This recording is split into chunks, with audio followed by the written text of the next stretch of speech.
President Trump has been lighting a fire of falsehoods about the 2020 election relentlessly. I mean, relentlessly promising evidence of provable, malevolent fraud. He never has because it does not exist. Last night, Trump talked about vulnerabilities. We will discuss them and the comparative risks they pose. But this administration, now 18 months deep into its second term, has found nothing to show or even hint that a single vote in America has been altered, a single election outcome manipulated. An administration, we should remind ourselves, willing to charge a former FBI director over seashells and a former Olympian over something that may or may not have happened at the reflecting pool, has charged no one, not a single person, with election theft. The swarms of agents sent on a flimsy basis to Fulton County, Georgia, have found nothing. Promises of revelations about cheating and fraud and elections upended via conspiracies, well, they've turned out to be so empty, so vaporous, they can't even be called vapid. Trump said the nation is beset by catastrophic election vulnerabilities. Really? Does that mean his 2024 election and the House and Senate GOP majorities that arose from it are now illegitimate? How about every GOP primary winner this year? Most backed by Trump, victors in a system that can't be trusted? Come on. You know the answer. I would like to say when it comes to elections, Trump is a serious, circumspect person who would never lie to the country. You would like to believe that. But we are sentient beings, and therefore we can't. So let's talk vulnerabilities. 220 million voter rolls from 2020 to 2023, the administration asserts, have been compromised. Sounds scary. Does that mean infiltrated, manipulated, or altered? The administration says no. Compromised means basically in possession of. China has voter rolls, which in many states can be purchased for a small fee. In some states, you can Google them. Here is 1% of voter roll data from Columbia County, North Carolina. Over here, 1% of voter data from Adams County, Ohio. Free, downloadable. The administration scares you more by suggesting voter rolls are like bank accounts or what has been hacked from Equifax. Not the same. Public voter rolls have no highly sensitive personal or financial data. None. Lastly, having access does not mean a vote can be changed or altered within the database to prevent someone from voting. Again, all of this sounds scary and isn't. Non-citizens on the rolls, again, sounds scary. How many? Well, from 12 states, the administration says there appears there might be 28,000. The administration then extrapolates that number to possibly 250,000 nationwide out of, in 2024, 174 million registered voters.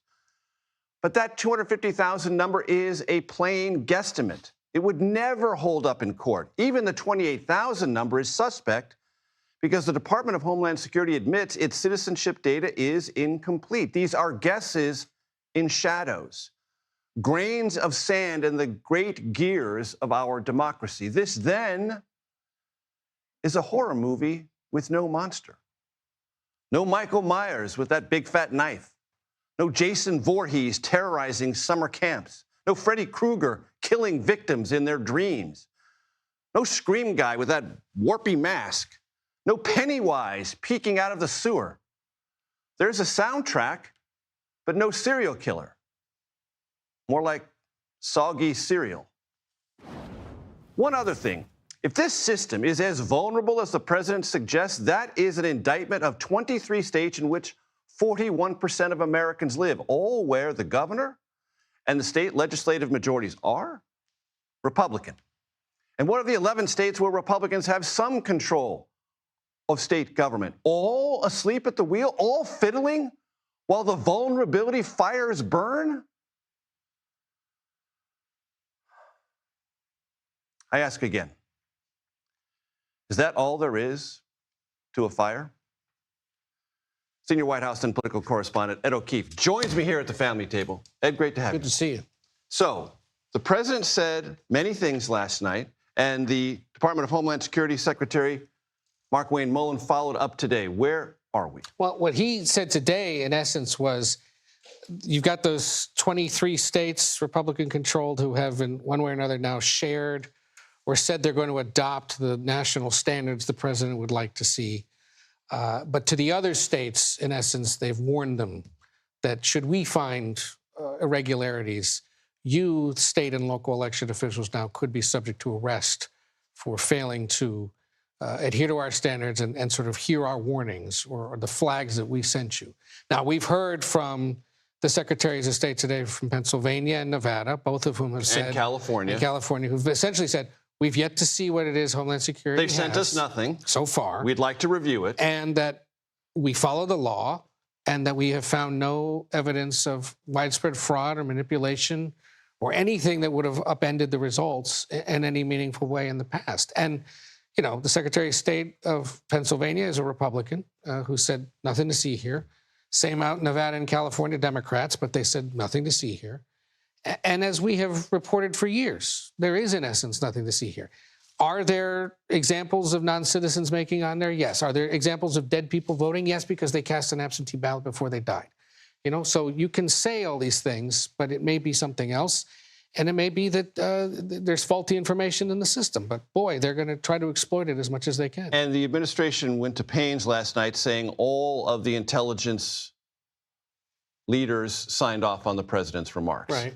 I would just remind our audience, there have been other instances in American history in which intelligence leaders have signed off on things, and they haven't turned out so well. Yeah. So that doesn't necessarily prove anything. It just means the president turned to his people, they vetted it, and he read what they said was okay. Yes, yes. And look, this is, as we discussed last night, as we've discussed throughout the day today, this is a personal concern, some would say obsession of the president. He is surrounded by people who are willing to stoke or promote those concerns or obsessions.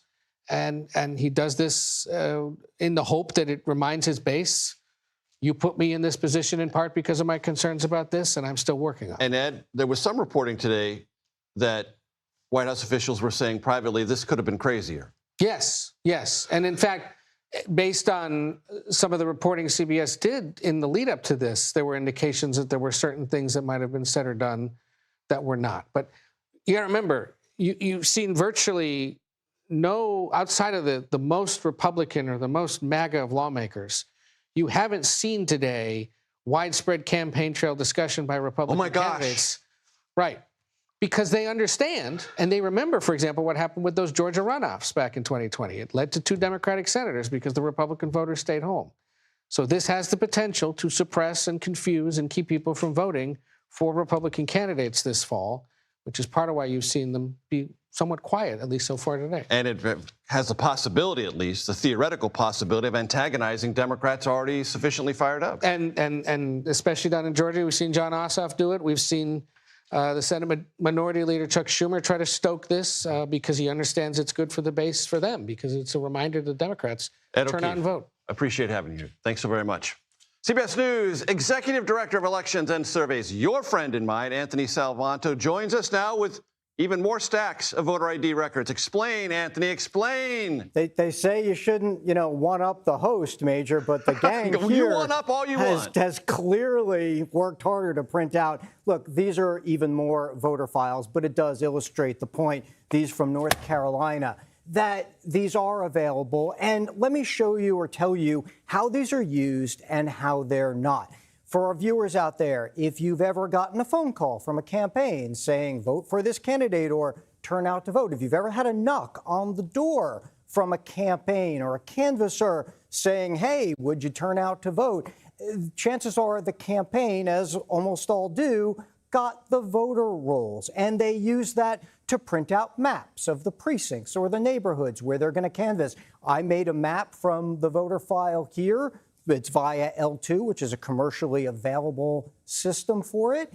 And that's the entire United States by household. That's why you don't see county breaks. You see it as individual households. The point being that this data is out there, and in many ways, it's kind of the lifeblood of politics and discourse and data. Frankly, for pollsters, good pollsters use it to sample or to reach out to people directly, and that's used all over. What it doesn't do, though, is just because you have a list doesn't mean you can go and change anything. You get the list to the, in the same way that I could get the roster for the Chicago Cubs, but I cannot play for the Cubs. So it's just information, and what you do with it is part of the political discourse, Major. And Anthony, I think our viewers might also be interested to know that this data helps us in our modeling when we are on election night, when you and I have been together at the big board, because if I understand it, this helps us in the modeling of past behavior, future behavior, and that is something that helps not only us, but others in the business of evaluating an election as results come in, which helps everyone involved understand what's happening. And helps us understand it. We can look back and look at turnout. Every time you'll see me come on here and talk about a CBS News poll of likely voters, I've got voters' past history in there in the model, which helps us describe who might be likely to turn out. So all of that promotes understanding as well as, of course, looking at the demographics of where people vote and where they don't. So it is, again, part of our discourse, and it's information that's out there. From big data, we get a lot of info, Major. One more time, Anthony, hold up the big stack so I can show our audience the cartridges sacrificed, the trees also sacrificed to make our point that this is readily available data. Anthony Salvanto, thank you very much. You got it, man. I want to bring in CBS News election law expert David Becker. David, always great to have you here. Also, just a quick note, 4 guests, no one with a necktie. That is absolutely spectacular here at the Takeout. The Department of Homeland Security Secretary Mark Wayne Mullen said, hey, you know what, we should have more paper ballots in America today. That's one of the things he said would help us remedy these vulnerabilities. David, what are the stats there? What a great idea. I mean, what if Americans voted on paper ballots? I wonder if anyone's thought of this. I mean, the federal government, once again, coming to the rescue of the states who constitutionally run elections. The reality is 98% of people vote on paper ballots in the United States. What state is the holdout? Only Louisiana. They've had some issues. It is a red state. They've had some issues with their vendor trying to get a new system in. I think they'll have it by 2028. Every other state, paper ballot systems, which is important because one of the other recommendations, as you know, that Secretary Mullen said, is that states should also do audits of these ballots. Well, NCSL, the National Conference on State Legislatures, reported earlier this year that literally every state does audits. The states are way out ahead of this particular administration in terms of the security they've been providing. And as you ably pointed out before, that's why we know the 2020, 22, 24 elections were all secure and the outcomes were correct. And when the president talks about compromised voter roll data, how should people think about what that term means and what it doesn't mean? I'm wondering if the feds are going to come in right now and confiscate this, and looking for Salvanto as well. I mean, the reality is voter data is widely available. We know that China is collecting data on Americans. This is an issue. And other foreign adversaries. Yeah, this is a definite issue. It should be addressed in some way. But probably the least concerning data they're collecting is the voter data, because it's already public. The Trump campaign has it. The RNC has it. Democrats as well. Everyone has this data. You literally went on the internet today and were able to download what you wanted from several counties. How about this question of non-citizens? So the administration has been bringing up this issue of non-citizens as if it was a widespread problem. And it's true. Non-citizens are not allowed to vote in federal elections. That's federal law. And the states do a very good job of keeping non-citizens off the lists. They do that through their interactions with their motor vehicles agencies, usually with Real ID, where you have to show proof of legal presence. That's usually proof of citizenship. Or it might be a work visa or something else that proves non-citizenship, in which case you shouldn't be registered to vote. States have the best data on this. And when the federal government has gone looking for this massive amount of non-citizens, they have found shockingly few. That 68 million number that was mentioned last night, they compared that to their incomplete data, as you mentioned, in the federal SAVE system, and found only 28,000. 0.04%. And that's not people who are provably non-citizens. Those are the people who they could not confirm whether or not they were citizens. That's an important distinction. Right. And my organization has put out research on this, looked at these as they've investigated them further. These numbers shrink way, way down when you actually start asking these people, are they citizens? Were they naturalized? And you find that we have a very, very small number. Hardly anyone votes as a non-citizen or registers to vote because they will be subject to deportation, let alone prosecution. The administration is very proud of the fact that they're deporting people who have been registered as non-citizens. The point being, in this climate, they're even less likely to show up. Why would you paint a bullseye on yourself just for the right to cast a single ballot? David Becker, always appreciate it. Thank you so much.